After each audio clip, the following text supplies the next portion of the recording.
Merci, Monsieur le Président. Moi, je voudrais dire à messieurs Barroso et Van Rompuy qu'en les entendant, j'ai le sentiment qu'il y a comme un problème de timing.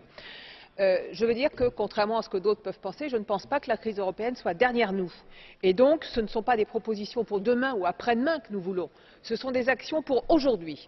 Et je voudrais en prendre ici quelques exemples. Premièrement, sur l'union bancaire, nous y sommes tous ici favorables. Mais la question, c'est qu'elle soit efficace et qu'elle puisse être opérationnelle demain, maintenant et pas dans un an, pour permettre la recapitalisation des banques. Faute de quoi, évidemment, la dette publique s'alourdira, ce qui ne sera pas très intelligent. Deuxième point, nous avons besoin, en même temps qu'une union bancaire, d'un mécanisme de solidarité, de la création d'un marché obligataire européen. Et ça aussi, il faut le faire maintenant, avant que les pays en difficulté soient définitivement exsangues et d'ailleurs plus demandeurs de l'Europe. Troisième point, sur la question du budget, de la politique économique, des investissements, c'est maintenant que nous devons conduire les politiques publiques nécessaires, faute de quoi nous serons demain en récession. Et il vaut mieux le faire avant d'être en récession que quand nous serons en récession, ce qui sera trop tard.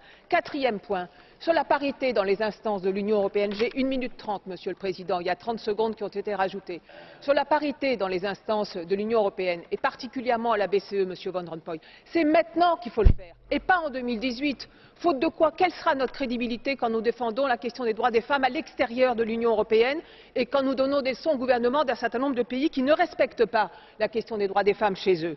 Et cinquièmement, enfin, sur l'union politique et la démocratie et la légitimité démocratique qui va avec, c'est maintenant qu'il faut le mettre sur la table et c'est maintenant qu'il faut avancer, faute de quoi nous perdrions définitivement la confiance des Européens. Merci de m'avoir écouté.